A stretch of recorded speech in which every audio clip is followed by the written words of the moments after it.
Hey guys, it's Edith and today I'll be drawing my life.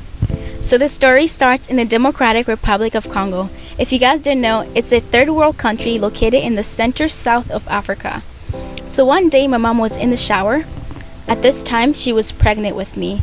So she's just enjoying her shower and she suddenly feels the urge to push.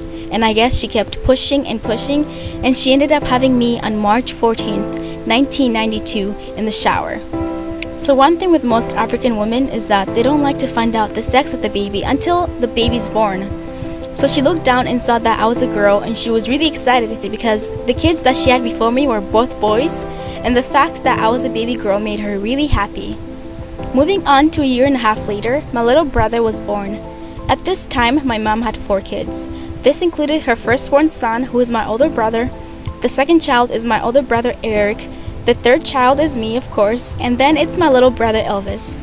From the age of 2 to 5 years old, my family had to leave our home multiple times because there would be wars going on and it wasn't safe to stay at our house. So many times we were actually refugees and were away from home many months of the year because we were escaping war. The thing with Democratic Republic of Congo is that it's not really a safe country. You could be walking in the streets one day and you hear gunshots behind you and you automatically know there's a war starting. Then you would run home and grab as little belongings as you can and try to move somewhere else temporarily or until the war is over. To escape these wars, my family would walk hundreds and hundreds of miles to find a safer location. It's like walking from California to Oregon. My family lived in poverty, so sometimes it was hard to feed all of us, and because of this, we were really skinny. School in Africa was very strict. I remember the name of my school was called GlitterPetite. My brothers and I would wake up and we walked 10 miles to school. We had school Monday to Saturday and we got out at noon each day. At school we had to wear uniforms. Girls could not have long hair. The principal and teachers of the school wanted the kids to speak French only. If you spoke Swahili or any other language, they would hit you. I remember me and this girl in my class got hit every day by that teacher. If the teacher calls on you and you get the answer wrong, he hits you. If you didn't do your homework, he hits you. I would come back home with bruises all over my body, and because of this, I hated school. As kids, we spent our summers visiting our grandparents, who lived about 100 miles away. My mom's side of the family was royal. Her dad was a king of a village and had lots of wives. Her mom was a queen. So when I visited my mom's dad, we stayed in a big house that had lots of rooms. It was so humongous that I was a bit scared of the building. There was also a story that was being passed around that a girl went inside the house, got lost, and was never found. My dad's side of the family was huge too. I had lots of uncles and aunts and they had lots of kids, so I had lots of cousins who were around my age who I could play with.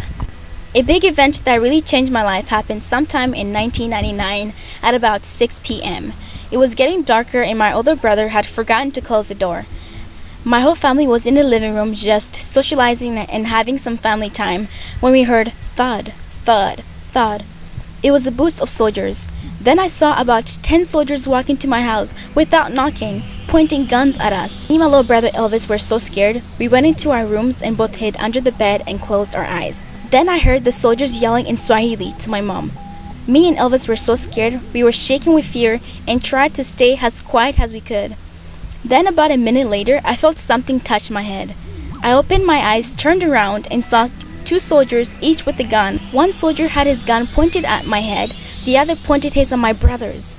The only thing I could think to myself was, I am going to die today. At that time, I accepted the fact that I was going to die. Then they grabbed both of us, still with the guns pointed to us. They escorted us to the living room to join the others. My dad was not with us at the time because he came to the United States in 1999. They questioned my mom. They demanded her to give them money or they were going to kill. While one soldier was with my mom, the rest started taking everything in our house. They literally took every single thing in our house. Then they returned my mom to join the rest of us, and all the soldiers left like nothing had happened. But they left us with a message. Next time, if we find you are still living here, we will kill all of you. This was the scariest experience of my life.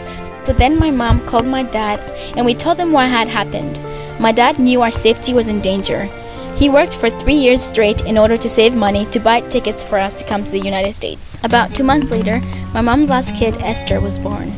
She was born on May 11th, 1999. My memories of my sister as a kid was that she cried a lot. Like, she cried so much. Most of the pictures we have of her are of her crying. Fast forward to 2002. One night, my mother told us to pack some clothes. She told us we were going to go somewhere. Then she said we were going to come to America to visit our father, but she said we could not tell anyone. The reason why my mom didn't want to tell us earlier that we were coming to the United States was because she didn't want us to tell other people. In Africa, some people get jealous of others. My mom told us a story about a family who were going to come to America and started telling everyone. The day before they left, the whole family was killed. We didn't want the same thing to happen to us. So we had to keep everything secret. We couldn't even tell some of our own family. So on July 26, 2002, we finally arrived in California. We were so excited to be here because we had not seen our dad in 3 years and 2 months. A week later, we had to start school. I was in the 4th grade and I did not know any English. The teacher was talking gibberish. I remember one time in class, we were doing a worksheet and I was copying a girl next to me. I even copied her name. Because of the language barrier, school was hard and I only had a few friends. I actually didn't like hanging around girls. I remember the only friend I had was this boy named Mike. We used to play pogo together during recess. And next thing you know, the girls in the class started teasing me and saying that he was my boyfriend. Fast forward to 6th grade. I met one of my best friends, Whitney. I remember one time Whitney and I were at a dance for our 6th grade class. She went upstairs to get a drink and next thing you know, I felt someone slap my ass. I turned around and saw no one.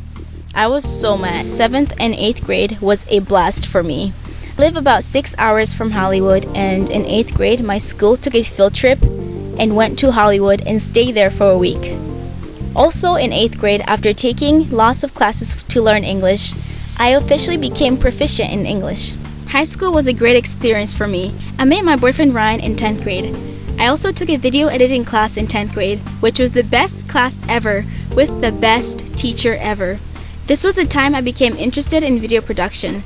11th grade was awesome because I took another video editing class with the same teacher. Then after my first semester in college, on September 10th, 2012, I made my YouTube channel. I didn't put up my first video until September 20th, 2012. Some great opportunities that have come my way because of my YouTube channel is that I recently was interviewed about my YouTube channel in a newspaper for my old high school. I also became a Style Hall partner on May 21st, 2013. Although these are just small opportunities, they mean the most to me. I can't wait to see what's next in my life. Thank you so much for subscribing and thanks for watching. That's my life. What's yours?